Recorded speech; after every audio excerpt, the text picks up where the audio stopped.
நெல் ஆராய்ச்சி நிறுவனத்தின் தலைவர் ராத்தேலால் ஹெர்லால் ரிச்சாரியான்னு ஒரு பெரிய மனிதன். அவர் வயதானவர். தன் வாழ்நாள் முழுமைக்கும் நாடெங்கும் பயணித்து 22,972 பாரம்பரிய நெல் வகைகளை சேமித்து வைத்திருந்தார்.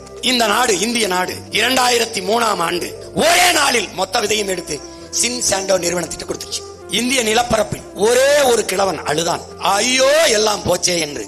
அது என் உயிர் தகப்பன் நம்மாழ்வார் மட்டும்தான் இந்திய நிலத்திலே அழுதான்.